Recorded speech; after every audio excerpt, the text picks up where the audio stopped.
We're now going to look at sound energy, and the learning intentions here are to describe the motion of a sound wave, explain how an echo is produced, and then we're going to look at the properties of a sound wave in terms of pitch, wavelength, and amplitude. To start with, let's just define what sound is. It's a type of energy caused by vibrating objects. Sound waves cause the particles in the medium it is traveling through to spread out and compress. So sound waves can be produced obviously through myself talking, for instance. You could have musical instruments producing vibrations, and it has to be in some sort of a medium like air or water for those particles to actually carry that sound energy through. So sound waves cause the particles in the medium it is traveling through to spread out and compress. And we call that spreading out and compressing. Obviously, we have compressions where the particles are bunching together, and rarefaction are particles spreading out. So you can see on this animation here, you can look at these lines of energy moving down through these particles, and this could be a liquid or it could be air, for instance, air particles. And you can see these areas where they're bunched up, these darker lines, they're our compressions. And then you can see in between those compressions where they're more spread out, we call those the rarefactions. So this is looking at sound waves traveling from left to right across this slide here. And if you actually keep your eye on one of these particles, maybe this one here that with the red arrow pointing to it, you can actually see that the particles don't actually move with the wave itself. The energy goes through the medium and the particles just vibrate back and forth. So that's that kinetic energy involved in a sound wave.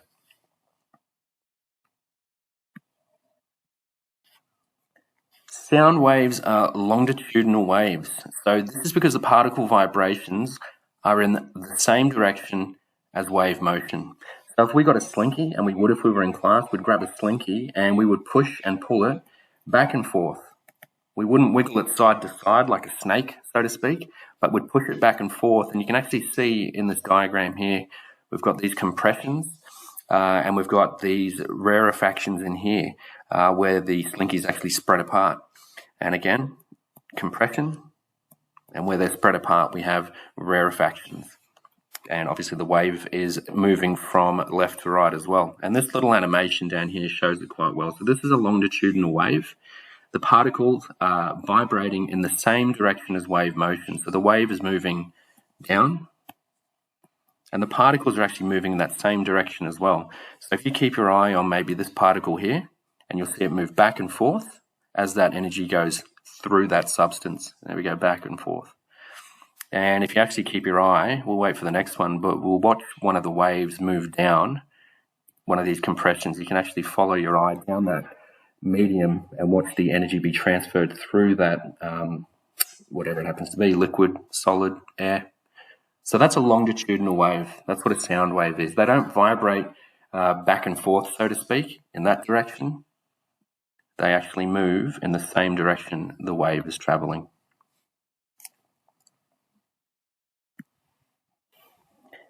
Sound travels through any type of matter. So you can look at the diagram on the left here. We've got a gas, liquid, solid. As long as there's something there to carry that energy, sound will be able to travel through it. So imagine sound energy hits from this direction here, this gas. These particles are actually going to compress down here. And then, as you've already seen on the diagram before, that compression will actually move through that medium, compressing and rarefying the particles as it goes. And it'll do the same thing here for a liquid and for a solid as well. Sound travels through any type of matter, solid, liquid, or gas. If there is no matter, you won't have a sound. So I've thrown in this picture here. This is a famous film from the 70s, early 80s. Your parents will know this one, Alien. And the catchphrase from the movie was, "In space, no one can hear you scream," which is kind of true. In space, it's a vacuum. Sound is not going to travel through a vacuum. It needs a solid, liquid, or a gas. It travels through the air at 330 meters per second, which sounds pretty quick, and it is quick compared to how fast we can run, for instance. But compared to the speed of light, it's super slow. 330 meters per second. Well, the speed of light is about 300,000 kilometers per second. So it's quite slow when you compare it to light, but that's still traveling fairly quickly.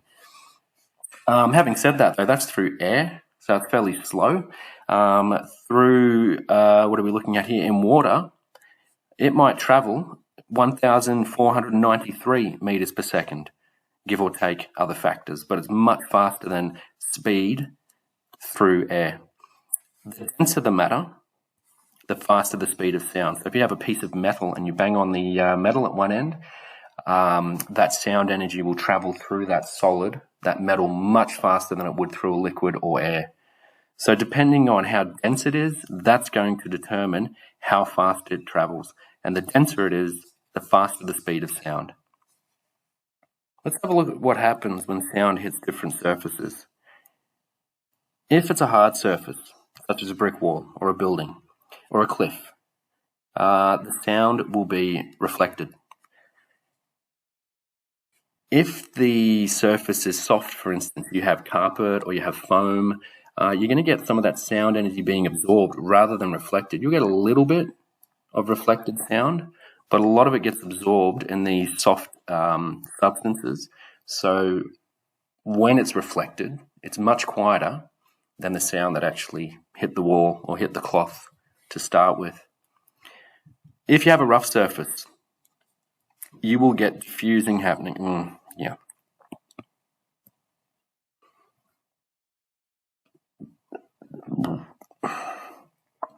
Let's have a look at what happens when sound hits different surfaces.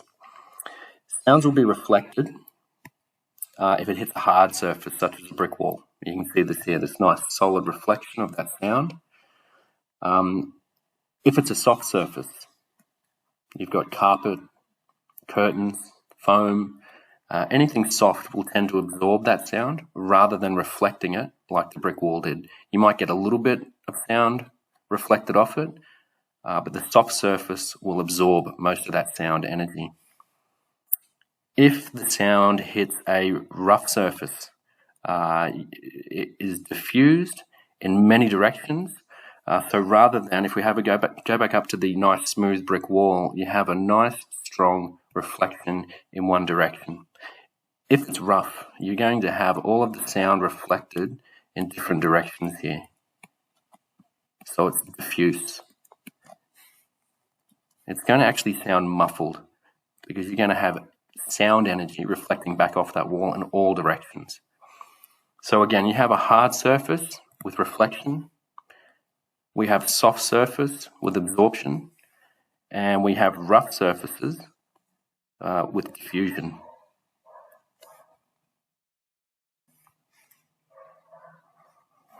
The animation on the left here, this guy yelling, obviously, looks like it's reflecting off that solid wall and echoing back to him after a delay in time.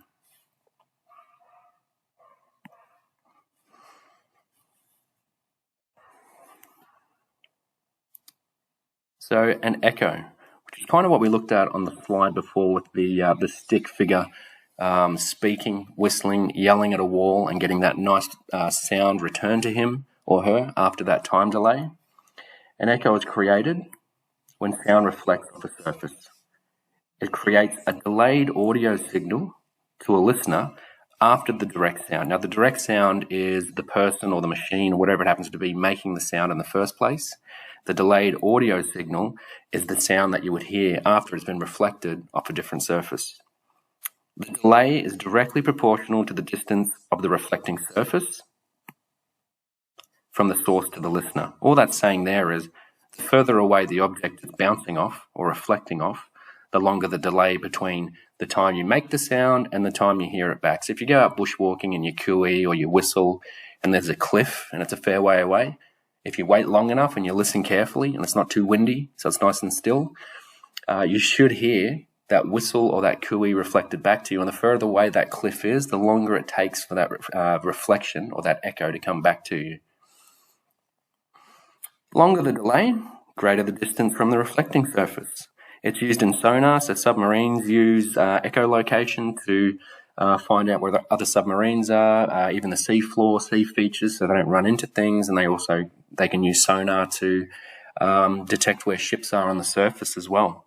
And animals, bats and whales use echolocation for finding their way through, say, a dark cave, if it's a bat, Dolphins, killer whales here, they'll actually use sonar, so reflected sound, to find where their prey is.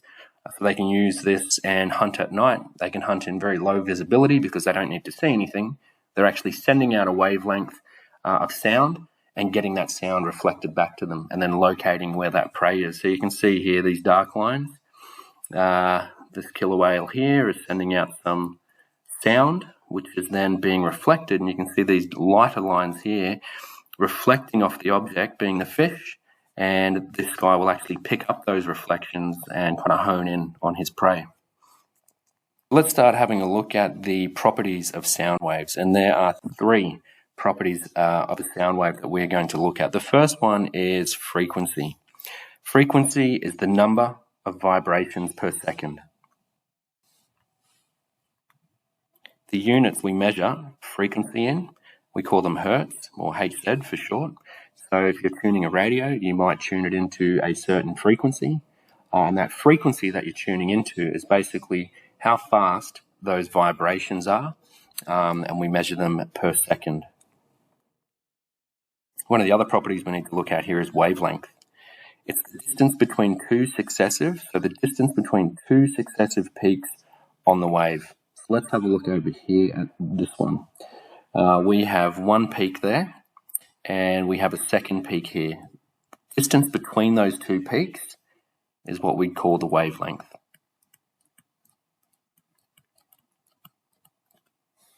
And if we have a look at this one as well, we've got a peak here and a peak here. Again, the distance between those 2 is the wavelength.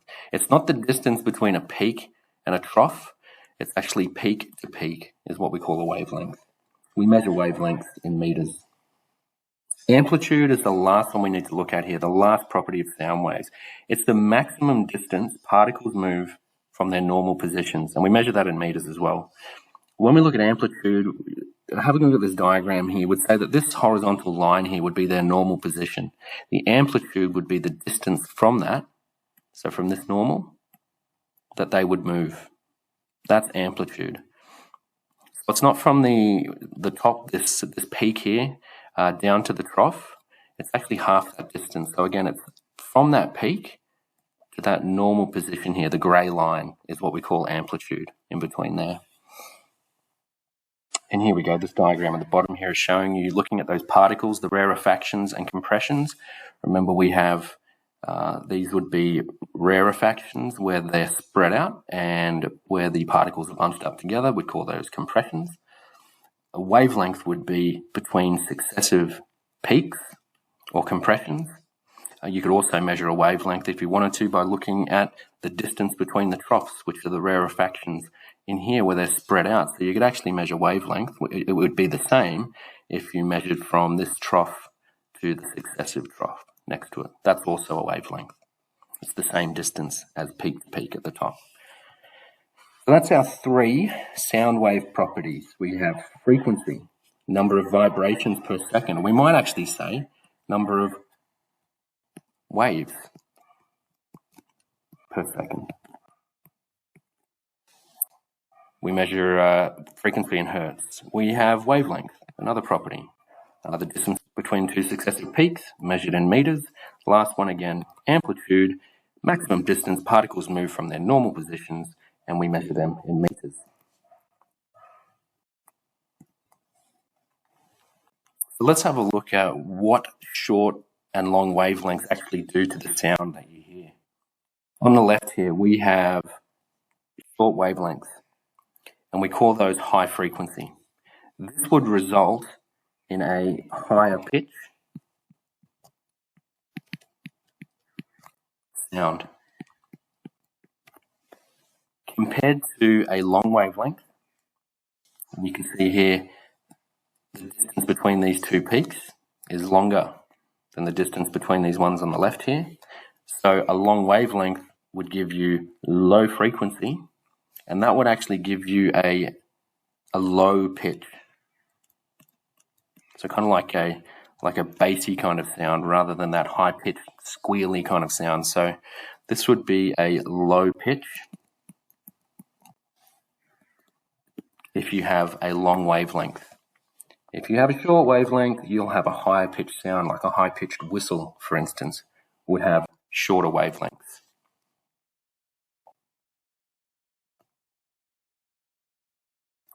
Just before I get you guys to fill in these blanks here, just have a look at what we're talking about here with the wavelength and the pitch of the sound, for instance. If you keep your eye on this red asterisk over here, moving up and down, remember how frequency is the number of waves or vibration per second? So both of these waves, the top one here and this bottom wave here, they're both moving at the same speed. They're moving through the same medium. The top one obviously has a smaller wavelength. Bottom one, we have a bigger or a longer wavelength. You can see the distance between these peaks is a lot larger on the one on the bottom. When you look at the one at the top, the distance between those successive peaks is a lot shorter. So let's just have a look. And this red dot, by the way, this red star is not moving back and forth. It's moving up and down, but staying in the same spot. And we're going to have a look at how fast the frequency is for this smaller wavelength. So we have 1, 2, 3, 4, 5, 6, 7. So that's the frequency of the top one. Let's compare it to the bottom one here. We have 1, 2, 3, 4, 5. So this is less frequent. These peaks are passing this star here less often or less frequently than the shorter wavelength at the top. So right about here, the higher frequency and smaller wavelength, that's going to result in a higher pitch sound, which would correspond down here, for example, to a bird. Bottom one, there's low frequency, long wavelength, something with a deeper sound, for instance. So, I've got a rottweiler growling down here.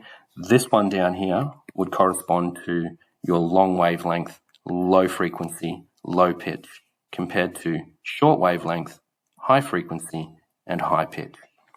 Have a go at filling out these, you might want to pause it, but have a go at filling out these sentences here, and then we'll go through the answers.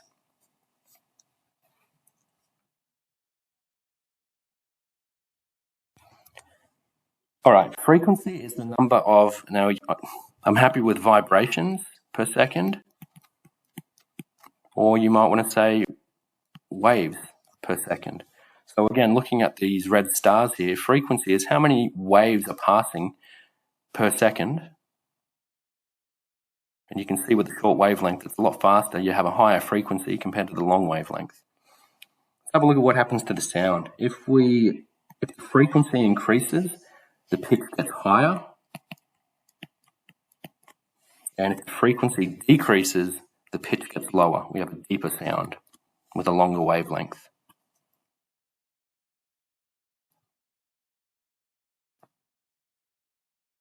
Now let's have a look at what happens with amplitude. The volume or loudness of the sound depends on the amplitude. So volume depends on the amplitude of a vibration. It's related to the power per unit area of the sound wave, and we measure it in decibels. You might have heard that before, decibels. That's what we measure, the amplitude of sound with. So if you have a soft sound down here, you have a low amplitude. So if we draw that line horizontally through here, amplitude is the distance those particles move from their normal position to their trough or their peak. So you can see here, this is a soft sound, maybe someone whispering. It's not very loud. You have a fairly low amplitude here.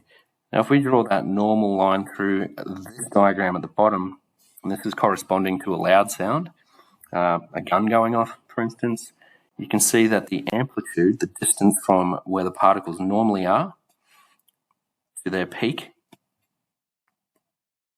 is a lot greater. There's a much further distance from the normal position of those particles. So that would be a loud sound, and we'd say that has high amplitude. It's like if you think about waves in the ocean. You can have huge waves, you can have small waves. The large waves would be loud, for instance, and in this case, the small waves over here, we would say that they would be a soft sound. And having a look here at the decibel scale, just to give you an idea of how loud things are. You've got everything from guns going off at the top here to 160 decibels. Now that would probably blow your eardrums out if it was close enough to your ear. Jets taking off, 140 decibels. Again, it depends how close you are to these. Chainsaws, obviously you'll need to wear ear protection if you're going to use something like a chainsaw. 110 decibels can cause hearing damage fairly quickly. Even vacuum cleaners down here, that's 80 decibels, and it won't take long to actually cause hearing damage with prolonged exposure to something like a vacuum cleaner at 80 decibels. And let's have a look at what actually happens here with exposure to sound as far as hearing loss. So basically anything above this arm here, this dial, 2 hours of a leaf blower can cause permanent hearing damage. You go up to a rock concert at 110 decibels without any hearing protection, 2 minutes is all it takes to cause irreparable hearing damage. And obviously a siren, police, ambulance, whatever it happens to be, they're really loud. Obviously you need to get through traffic, make sure everyone knows that they're there, but 1 minute of being in fairly close proximity to a siren, that can cause permanent irreparable damage as well. So 85 decibels is the approximate point at which extended exposure can cause hearing damage. So here we're going to actually look at different waves produced by different instruments, for instance. And we can measure sounds on what we call a cathode ray oscilloscope, or CRO. Now when we do that, we can actually use a microphone. So if we have a look over here, we have a microphone, and the sound that goes into that microphone will actually be displayed visually on the oscilloscope itself. So you can actually see a visual representation of the sound waves being picked up by the microphone. A tuning fork is a pure note. So this is your tuning fork here. You bang a tuning fork on a bench and it'll start to vibrate at a certain frequency, producing a pure note. It produces a smooth S curve, which you can see here. This is the S curve being picked up on the oscilloscope. Different musical instruments produce more complex patterns, but they are still smooth and repeated. The guitar, it is a repeated pattern here. It might look a little bit different to that smooth, pure note on the tuning fork, but it is still a repeated pattern. Same with an oboe. You have those repeated peaks here and these smaller peaks and troughs below it, but it's a repeating pattern. Piano, again, repeating pattern, but looks a little bit different to that nice pure S curve that we have in the top left. Now, noise produces random jagged signal on the oscilloscope. This down here would be background noise. It could be noise being picked up from a city. It could be noise in a classroom where people are just talking. It doesn't have any repeating patterns. It's fairly random. You have large peaks. You have some smaller peaks in the middle, but there's no pattern to it. And that's the classic pattern here of background noise when compared to instruments, for instance, or a tuning fork picking up that nice pure sound.